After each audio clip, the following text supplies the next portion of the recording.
Boa noite a todos. Mais uma vez, sejam muito bem-vindos. Bruhim Abaim, a mais um shiur, a mais um estudo. Shiur é aula, né? E hoje nós vamos falar no grupo familiar a respeito de um assunto que eu tenho certeza que vocês vão gostar muito. Eu achei muito relevante. E o assunto que nós vamos falar hoje é um assunto que, para muita gente, faz muito sentido. Por exemplo, você já ouviu falar de que Deus tem um propósito na sua vida? Já ouviu falar? Ouviu, né? Normalmente os pastores falam isso. Você vai em uma igreja, você vai no pastor, ele fala para você: Deus tem um propósito na sua vida. E realmente tem. Não estou falando que não tem, não. Tem sim. A pergunta que eu quero fazer hoje para vocês é: que propósito pode ser? Se você perguntar para o pastor, qual é o propósito que Deus tem para a minha vida? Você acha que o pastor vai responder? Você acha que ele tem condições de responder primeiro? Você acha que a palavra é suficiente para ele, o conhecimento da palavra é suficiente para ele te dizer que vai ser esse, definir o propósito? Muito bem. É sobre isso que nós vamos falar hoje, tá? Então, preste atenção, porque você já fez essa pergunta provavelmente a você mesmo, no mínimo, né? Qual o propósito que Deus tem na minha vida? O que será que eu tenho que fazer para agradar a Deus? O que Ele quer que eu faça? Será que Ele me deu um propósito melhor do que o do meu vizinho? E o que é melhor para você? É ser melhor do que o teu vizinho? Ou ser melhor do que o Rockefeller? Ou, sei lá, né? Dependendo de cada um vai pensar de uma forma, né? Mas eu só para colocar algumas dúvidas na tua cabeça, você começar a pensar. Então, o assunto é propósito de Deus em nossas vidas. Então, como o primeiro versículo eu trouxe para vocês, que está em Provérbios, que diz o seguinte: muitos propósitos há no coração do homem, porém o conselho do Senhor é que vai permanecer. Daqui eu posso tirar o quê? Nós temos muitos propósitos. Você quer comprar um carro, você quer viajar, você quer casar. Cada um de nós tem um propósito, né? Propósito da vida. E tem muitos propósitos no seu coração e no meu também. Porém, o conselho do Senhor é que vai permanecer. Então, eu posso entender por aqui que Deus realmente tem um propósito na minha vida. Deus tem um propósito na sua vida. Não é isso? Agora nós vamos trabalhar em cima de como fazer isso, né? Eu trouxe esse versículo aqui, são vários versículos, mas a gente vê o que cada um entende disso. E ver se em cima disso nós vamos tentar achar uma explicação. O apóstolo Paulo, escrevendo uma carta aos Romanos, ele diz assim, ó, rogo-vos, pois, irmãos, pela compaixão de Deus, que apresenteis os vossos corpos em sacrifício vivo.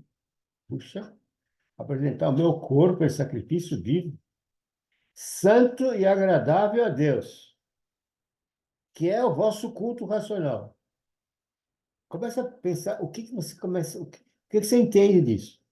Não sejam conformados com este mundo, mas sede transformados pela renovação do vosso entendimento. Então, tem uma diferença entre esse mundo e tem outro. Deve ter, né? Para que experimenteis qual seja a boa, agradável e perfeita vontade de Deus. Muito bem. Até aí, vamos parar por aqui, depois a gente continua. Boa, agradável e perfeita vontade. Eu gostaria de saber mesmo, mas como é que eu posso saber qual que é a boa, agradável e perfeita vontade de Deus? Você também gostaria de saber? Ou você sabe? Se você sabe, por favor, me escreva aí. Eu também quero saber a tua versão. Boa, agradável e perfeita vontade de Deus. Será que eu vou saber? Bom, vamos continuar lendo então, né? É, porque pela graça que me é dada, digo, cada um dentre vós que não pense em si mesmo, além do que convém. Antes pense com moderação, conforme a medida da fé que Deus deu a você. Aqui fala que Deus repartiu a cada um. Portanto, que Deus deu a você, como deu para mim, como deu para cada um de nós. Porque, assim como em um corpo temos muitos membros, e nem todos os membros têm a mesma operação, assim, assim nós também, que somos muitos, que somos um só corpo em Cristo, mas individualmente nós somos membros uns dos outros. De modo que temos diferentes dons, segundo a graça que nos é dada. Se é profecia, segundo ela, seja ela segundo a medida da fé. O que está querendo dizer aqui? Vou tentar falar com vocês um pouco. Jesus disse que nós somos todos parte do corpo dele, né? E tem um versículo ali que fala assim: um é dedo, outro é mão, outro é nariz, outro é. Né? Cada um de nós forma um membro. E nenhum dos membros tem a mesma função que o outro. Todos estão juntos, todos ajudam uns aos outros, todos pertencem ao mesmo corpo, portanto, um tem que cuidar do outro constantemente, né? Mas um é diferente do outro. Então, o que Deus tem para mim, provavelmente não é o mesmo que tem para você. Provavelmente não, com certeza, né? Porque se Deus tem um propósito na minha vida, se eu sou o dedinho do pé, ele tem um propósito com o dedinho do pé. Se você é o cérebro, ele tem um propósito com o cérebro. Cada um de nós. E olha que ninguém é mais importante que outro, porque se você estragar um desses membros, você vai estragar o corpo todo. Ok? Então, vou tentar ver de novo aqui. Não, vamos continuar, depois a gente continua. Depois a gente volta, aliás. Se é ministério, ministre. Se é ensino, ensine. Ou aquele que exorta, use esse dom para exortar. O que reparte, faça com liberdade que preside. Cuidado. E o que exercita a misericórdia com alegria. Está dando uma diretriz simples, né, de como temos que montar, né? Então, a pergunta é, como é que eu posso saber a vontade de Deus na minha vida? Vamos tentar ver de novo aqui. Vamos ler de novo, que isso é muito importante, esse pedaço aí, esse livro. Rogo-vos, pois, irmãos, pela compaixão de Deus, que apresenteis os vossos corpos em sacrifício vivo. Vamos tentar ver assim, o que quer dizer apresentar o corpo em sacrifício vivo? Santo e agradável a Deus, que é o vosso culto racional. Vamos tentar, então, entender essa primeira parte, que é muito importante. Rogo-vos, irmãos. Vamos tentar fazer uma outra coisa antes, talvez seja mais importante para vocês entenderem. O que o apóstolo Paulo escreveu antes desse livro aqui? Porque isso aqui você já sabe que é o Romanos, desculpa, é Romanos 12, né? Do 1 ao 8. Vamos pegar até o 12 agora, tá? Primeiro ele fala da redenção, no 1. Depois ele fala da importância do evangelho. Depois ele justifica, ele fala, justificados somos pela fé. Depois, no 4 a 6, ele fala, ele mostra os frutos da santificação. Eu não vou falar detalhes sobre cada livro, vocês podem pegar e ler. No 7º ao 8º, ele fala de possíveis conflitos entre o quê? É a obra do Espírito Santo. Que quando ele começar a operar, nós vamos começar a sentir conflitos, viver conflitos. E de 9 ao 12, ele fala da escolha de Israel, né, como presente doloroso e futuro glorioso. Então, a escolha de Israel teve um presente doloroso e vai ter um futuro glorioso. Tudo isso está escrito nos livros do apóstolo Paulo. E depois de toda essa exposição que ele faz, aí ele começa a entrar aqui, ó. Rogo-vos, pois, irmãos, pela compaixão. Então, vamos tentar entender, começando do início. Depois que ele expôs tudo aquilo, do plano da redenção, etc, etc, etc, conforme mais ou menos expus para vocês, se vocês puderem ler aquilo com calma, seria melhor vocês entenderem. Que apresenteis os vossos corpos. Então, vamos tentar pensar assim, nós estamos falando do início até depois. E no começo, como é que era o sacrifício? Estamos falando de sacrifício, né? Sacrifício. Como é que era o sacrifício antigamente? Então, a pessoa pegava um boi ou um cordeiro, tinha que ser sem mácula, tinha que ser sem defeito, tinha que ser não sei o quê, não sei o que, aqueles, né? Pega o cordeiro e leva e apresenta em sacrifício. Apresentou em sacrifício, você está com seus pecados perdoados, não é isso? Isso no tempo do templo, né? Certo? E depois do templo, o que aconteceu? Parou o sacrifício. Parou o sacrifício, nada. Depois do templo, ó, Depois desse tempo, Deus nos deu uma redenção total, uma redenção absoluta, que a nossa única saída seria o castigo pela morte. E nós viemos aqui com esse castigo. E aí Deus, já falei isso em outros estudos, se quiser pode pegar os últimos estudos. E depois disso, chega Jesus aqui, ele paga por você, paga por mim, paga por todos aqueles que querem. Se você não quer, ele não vai te obrigar. Mas ele paga qualquer que seja o seu pecado. Como é que ele paga? Como é que era o nosso pecado mesmo? Tinha que ser pago como? Com a morte. Ele vem pagar tudo isso com a morte também. E a morte de cruz, que era mais dolorosa.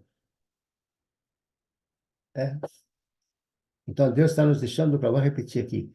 Rogo-vos, pois. Esse rogo-vos não parece ser uma súplica, mas é uma súplica com autoridade. Depois de tudo que eu contei para vocês, redenção, o plano de Deus, eu rogo a vocês, então, meus irmãos, pela compaixão de Deus, que vocês se apresentem os vossos corpos em sacrifício. Nossa, então dá para entender uma coisa diferente agora. Até a época de Jesus, existia um sacrifício ainda que o próprio Jesus veio e pagou por nós.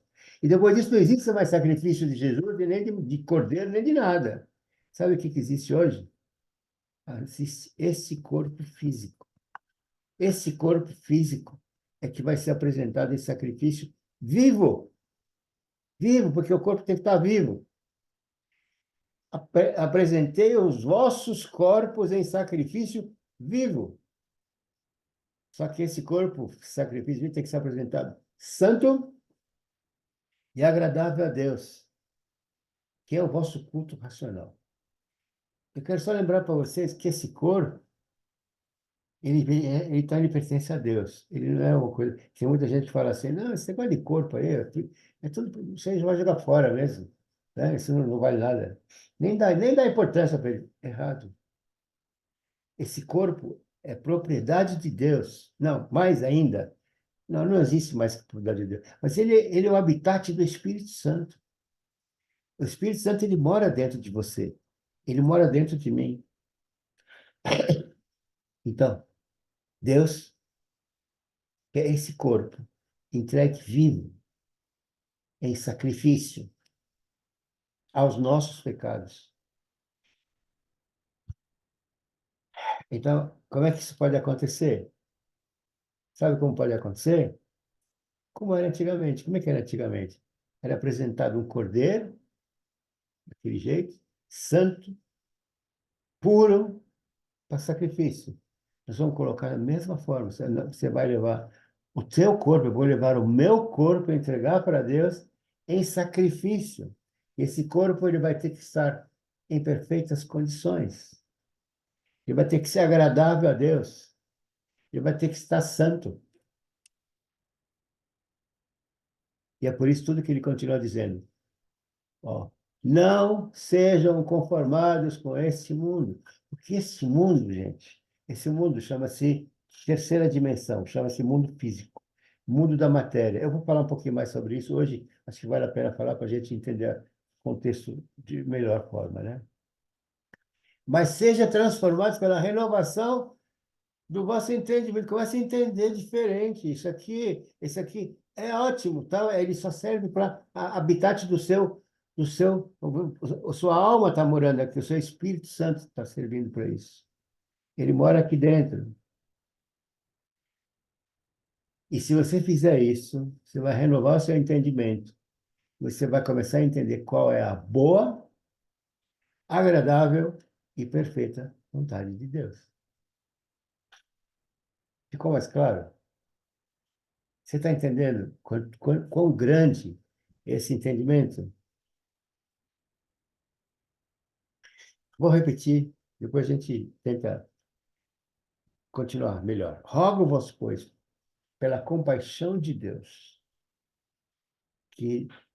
pela compaixão dele, que trouxe a salvação para cada um de nós, mandando o seu filho, único filho, etc, etc, etc. Rogo-vos, portanto, que apresenteis agora os vossos corpos, que eu já fiz tudo que eu podia fazer. Agora é a vez de vocês. Vocês têm que apresentar o corpo de vocês vivo, santo, e agradável a Deus, que é o vosso culto racional. Esse vai ser o seu culto, certo?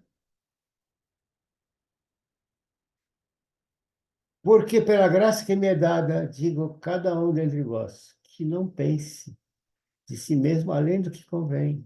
Não tente ficar pensando, eu sou, não é nada. Pense com moderação, conforme a medida da fé que Deus repartiu para cada um. Porque assim como um corpo tem muitos membros, agora dá para entender tudo, né? Não vou repetir, mas acho que entenderam. Ok? Como posso saber agora a vontade de Deus na minha vida? Tá? Como que eu posso saber? Eu já expliquei essa parte para vocês, né? Portanto, o que a gente pode ver aqui é o seguinte: Jesus já se sacrificou por nós, como eu expliquei para vocês. E agora é a vez do nosso corpo, né? Como eu disse para vocês, esse corpo é propriedade de Deus. Ele é morada do Espírito Santo. Agora nós vamos fazer uma paridade entre o físico e o espírito, tá? Presta atenção. Talvez eu vou falar coisa aqui que vocês não viram ainda da minha parte. O que meu corpo faz, meu espírito deve fazer também. Por exemplo, nós temos corpo e alma e espírito. O corpo, 5 sentidos. A alma é o sexto sentido.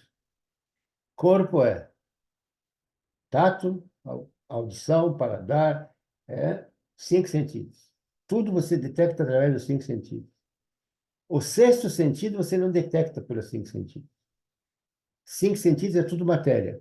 Você quer saber se é matéria? Vê se um desses sentidos está lá. Você quer pegar isso aqui, por exemplo, isso é matéria? É visível? É matéria. É, você pode pegar, é palpável? É matéria. Amor. Deixa eu pegar. Onde é que eu pego? Dá para pegar amor? Não dá para pegar amor? Sexto sentido. O amor é de Deus. Ele é amor. Amor é sexto sentido.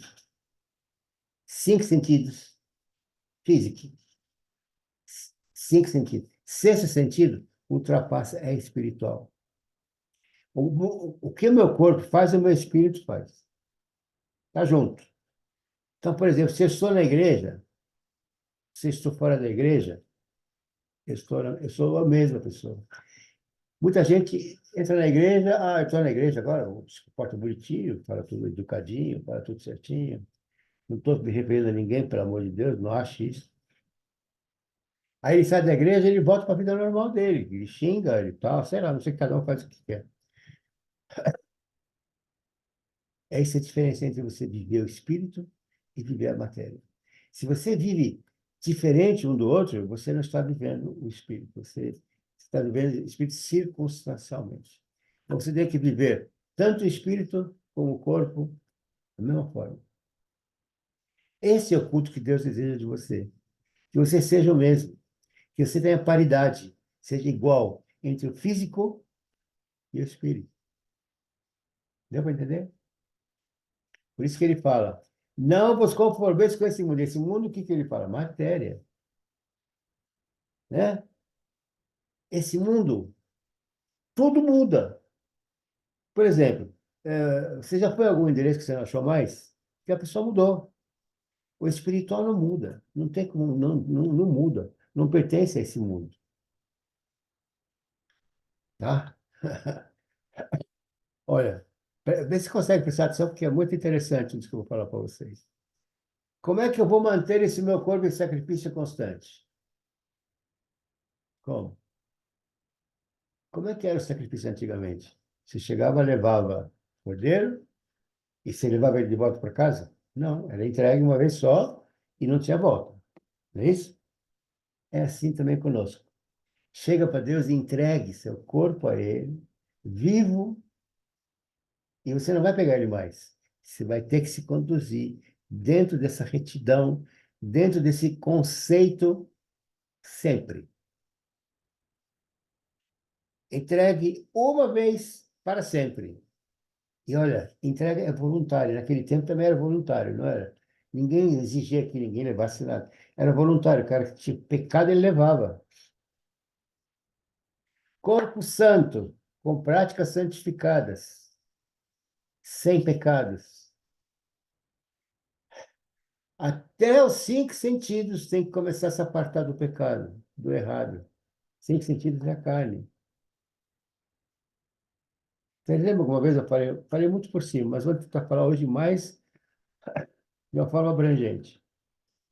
O mundo físico, ele é constituído de cinco sentidos. Audição, tato, paladar, visão e sei lá o que, né? São cinco sentidos. Se você quer saber se é físico, se é matéria, se ele está nos cinco sentidos, é. O mundo espiritual é o sexto sentido. O que é o sexto sentido? Eu chamo de sentir, chamei lá naquela explicação lá de sentir. Tá? Além disso, nós vivemos num mundo relativo e absoluto. Isso eu nunca falei para vocês. Vamos ver se vocês procuram entender, porque aqui vai ampliar a sua consciência. Relativo. O que quer dizer relativo? Nesse mundo que nós vivemos aqui, nessa matéria, tudo é relativo. Você entendeu? Ainda não, né? Tudo é relativo. O que quer dizer relativo? Tudo só existe em relação ao outro. Exemplo, aqui você sabe o que que é. Isso aqui, por exemplo, é grande? Não sei. Dependendo. Se eu te mostrar isso aqui, esse é grande? Acho que é grande. Agora que eu estou olhando o pequeno, dá. Então, ele, em relação a isto que é pequeno, ele é grande. Que se eu fizesse ao contrário, esse é grande. Se eu mostrar esse, não, esse é pequeno. Tudo tem que ter uma relatividade. Isso é relativo. É velho porque você sabe o que que é novo. É branco porque você sabe o que que é preto. Mas se você não conhecesse o outro lado, você não saberia dizer. Dá para entender? Isso chama-se relativo. Tudo tem relativo. Você conhece alguém, alguma coisa que não tem relativo? Conhece? Não conhece ou conhece? Conhece? Então, eu vou te perguntar para você. Não precisa me responder. Mas se você quiser, me escreva. Qual que é o absoluto de Deus? Ele é relativo ou absoluto? Existe outro lado para você entender o que que é Deus? Não, né? Isso é absoluto. Deus é absoluto. Deus não é, depende de. Deus é. Muita gente fala de Deus. Deus é. Tem gente que quer saber, mas como é que ele é grande, pequeno? Ele voa, ele está nas nuvens? Onde ele mora? Deus não está. Deus é. É, quer dizer, absoluto. Certo? Outra coisa. Nós temos alguma coisa aqui chamada tempo e espaço. Se nós vivemos o mundo aqui físico, nesse mundo físico, nós estamos limitados por tempo e por espaço, o que nós não estamos limitados no mundo espiritual. Vou dar exemplo para vocês. Ah, tá tocando a campainha, deixa eu ir lá. Eu tenho que ir lá, não é isso? Eu tenho que ir lá. Eu preciso de um tempo para chegar lá, não é isso? E preciso de um espaço para percorrer, porque senão eu não consigo abrir a porta. Não consigo ver quem está na campainha, quem está tocando a campainha, não é isso? Tempo e espaço, certo? Agora, vamos ver. Você sonha com uma porção de coisas. Você acha que isso teve quanto tempo? Olha, você tem ideia de quanto tempo leva um sonho? Sabe quanto tempo leva um sonho? Presta atenção aqui, ó. Ó, deixa eu fazer aqui para você ver. Ó o tempo aqui, ó. 3 segundos. Consulta um médico, uma pessoa que conhece. 3 segundos leva um sonho. Sabe quanto tempo de história tem nesses 3 segundos? Anos, às vezes gerações. Muitas vezes você sonha com alguma coisa que não aconteceu ainda na tua vida, porque lá não tem tempo e não tem espaço. Você está em qualquer tempo sem espaço. Você vai daqui até a China assim, ó. Aqui você precisa de um tempo, de um espaço para ir até a porta, abrir a porta, campainha. Isso é a diferença de um mundo físico e um mundo espiritual. E Deus é espírito. Deus não é matéria. Deu para entender? Deus não é matéria. Toda vez que alguém procurar entender Deus em cima de um conceito matéria, um conceito material, que depende de tempo, de espaço, aonde, por quê, como ele chama, onde ele mora, qual é o endereço. Toda vez que se tenta definir algo dessa forma, que idade tem Deus? Você nunca vai conseguir resposta, porque não tem como entender Deus no conceito físico. Se você quer um dia entender Deus melhor, larga esse conceito de física, de material, de procura entrar Deus, sabe aonde? No coração, porque Deus é amor. Você quer entender Deus? É aqui, ó. É amor, porque Ele é amor. Então, e Deus espera que esse dia chegue. Ele espera que você chegue nesse dia com Ele, sabe? Ok? Por isso que Isaías diz o seguinte: ai dos que mal chamam bem, ai dos que ao mal chamam bem e ao bem chamam mal. Fazem da escuridão luz e luz escuridão. Fazem do amargo doce e do doce amargo. Ai dos sábios, que são dos seus próprios olhos. Olha, esses olhos físicos. Ah, eu não vou ler tudo, né? Mas vocês entenderam, né?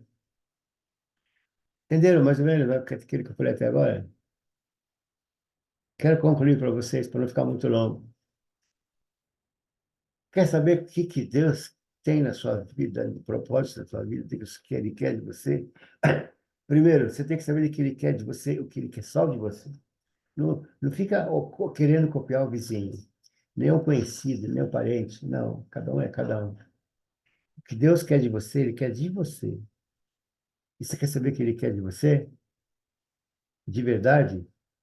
Aproxime-se de Deus. Chegue cada vez mais perto dele.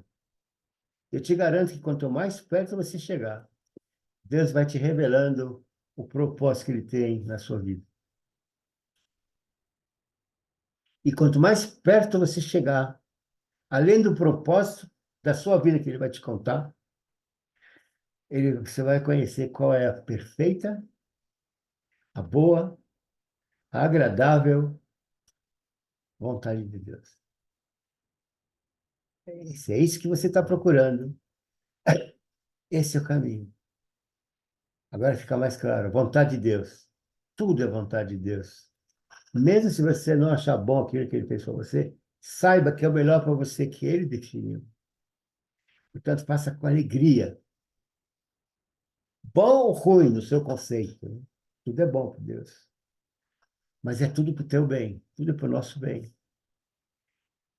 No conceito hebraico, no conceito judaico, tem uma coisa muito importante que eles levam muito a sério, chama tikkun.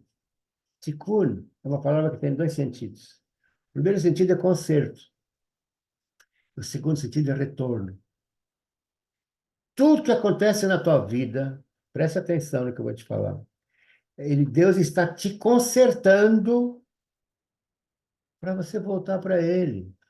Deus está consertando os suas manias, seus erros, aquilo que é necessário na tua vida, como Ele faz na minha, como Ele faz na vida de cada um de nós, para que a gente volte a Ele. Ele nos quer de volta. Deus está fazendo o teu arranjo para que você volte a viver do lado dele, abraçado com Ele. Aonde? Deus está no paraíso. Deus é Jesus. Jesus está, é o lugar dele, né? A árvore da vida, já falei com vocês sobre isso uma vez. Ela tem dois caminhos. Tudo é eterno. E Jesus está na vida eterna. Deus quer que você volte. Ele está te consertando, como está me consertando, para que você volte a viver com Ele, no paraíso. Claro que você precisa concordar. E eu tenho certeza que você vai concordar. É por isso que ele chegou, Jesus, aqui e consertou. Vocês ouviram falar que é adulterar, consequência, isso, isso, isso. Eu, porém, vos digo de que é só pensar em adulterar. Na verdade, adulterar é físico, é matéria. Você tem que se pensar em adulterar, você já adulterou. né? Sem esquecer de que Jesus falou e que o meu reino não é desse mundo. Então, o reino de Deus não é desse mundo. E que disse também para Nicodemos, lembra? Em verdade eu te digo, quem não nascer de novo não pode entrar no reino de Deus. Porque o que é nascido da carne é carne, o que é nascido do espírito é espírito. Tem que nascer de novo da água e do espírito. Então, muito sério o que está falando hoje. Tem que nascer do espírito. Começa a considerar melhor o teu espírito. Não dá tanta importância para o teu corpo, para o teu físico. E viva mais perto de Deus. Você terá tudo que você quiser, que Ele quer te dar, porque Ele sabe que é o melhor para você. Ele quer que você esteja de volta com Ele. Tá bom? Em nome de Jesus, muito obrigado por mais essa condição. Meu Deus, obrigado por mais essa. Puxa vida. Cada vez eu fico mais surpreendido com as suas palavras, Senhor. Eu aprendo cada vez mais, cada vez mais, cada vez mais, cada vez mais, cada vez mais. Obrigado, Senhor. Vocês, meus irmãos, fechem os olhos, por favor. Põe a mão no coração, põe a mão no coração, pense em Deus, pense em Jesus que está aí do teu lado. E Ele está entendendo que você está entendendo também, Ele entendeu que você abriu os olhos e está querendo enxergar o caminho dele. Portanto, Ele está te esperando, Ele está te falando, vem, meu filho, vem, minha filha, vem, vem, eu estou te esperando. Yevarechecha, está te abençoando também. Yevarechecha Adonai Bishmerecha. Yair Adonai Parav Elecha. Vihuneika Issa Adonai Parav Elecha. Ve'asem lecha shalom. Shalom, shalom. Shalom ubracha. Beshem Yoshua Mashiach. Em nome do Senhor Jesus. Amém, amém. Que Deus abençoe a tua casa, a tua família, seus filhos, toda a tua família. Ai, meu Deus, obrigado por mais esse ensinamento. Obrigado, Senhor. Obrigado por tomar conta do pastor João, da pastora Suzy, que tenhamos uma Páscoa dedicada ao Senhor na semana, uma santa ceia maravilhosa, em seu nome. Tudo para a honra e glória do seu santo nome, Senhor. Obrigado por tomar conta dos nossos líderes, dos nossos pastores, de todos da igreja, Senhor. Muito obrigado, Senhor. Muito obrigado à minha família. Em nome de Jesus. Amém. Amém. Glória a Deus. Deus abençoe a tua casa.